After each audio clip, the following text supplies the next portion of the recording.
Tim and Erin from Mirrorshield. We are going to be answering some questions for Headbangers Australia.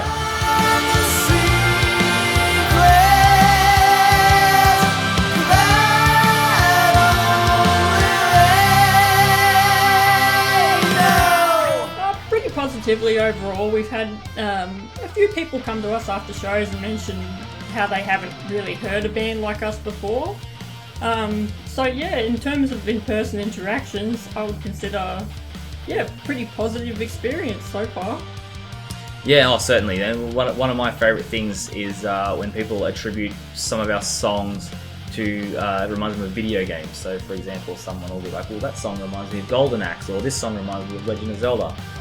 It's always really fun to hear what kind of childhood memory our music invokes in someone.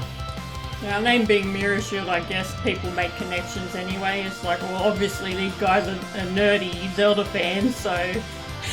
Whatever do you mean? Yeah.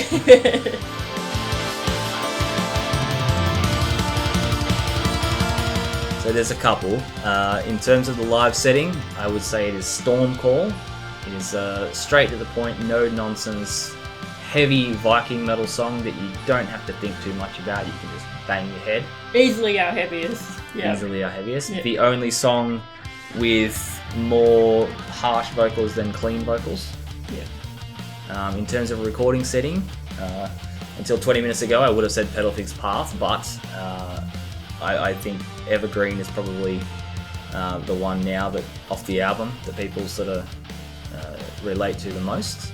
Yeah, people just say it's really seem to appreciate the composition of the song and its melodic aspects and very positive and uplifting vibe overall. Yeah, and people have mentioned that song by name, so yes, it seems to be making, for me, the most impact, I think. Austere Mystic has been getting brought up a little bit since the album's release, which was very surprising to me.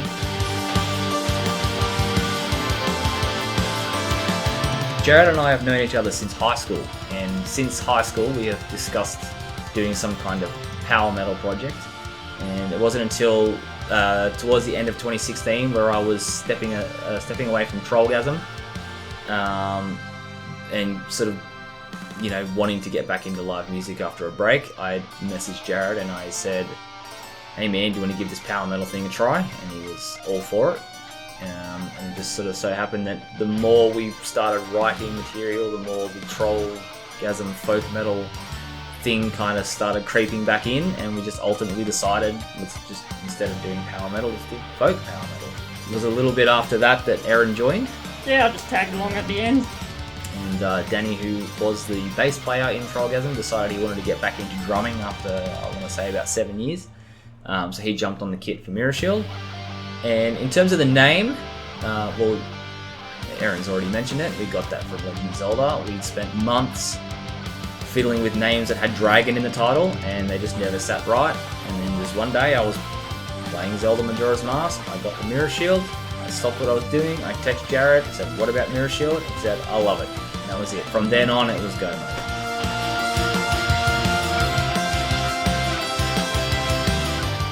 On the metal side of things is absolutely Elven King and Sephirum. Bits and pieces of Rhapsody come in there from time to time. I would say we like to draw inspiration from Twilight Force, but we are not that skilled. Yeah, we're not that good yet. But also lots of video game music. Yeah, for me with my songwriting, I don't really consciously think about metal as I'm writing it. I find I probably draw more inspiration from Tomb Raider music, Zelda music. Yeah, sort of, especially melodically. Yeah, absolutely.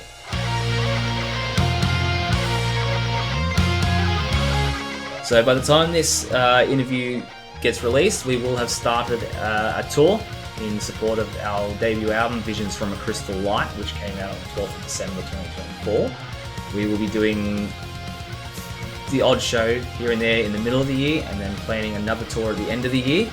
But during the middle of the year, we are intending to write and record an EP. Yeah, I think we just want to focus on songwriting too, and creating a bit more of a heavier, lower sound, but still trying to balance that with our very colourful melodic sound as well. But yeah, actually put the metal back into our music, I think. That's it. That's Tim and Erin from Mirrorshield. Thank you to Headbangers Australia.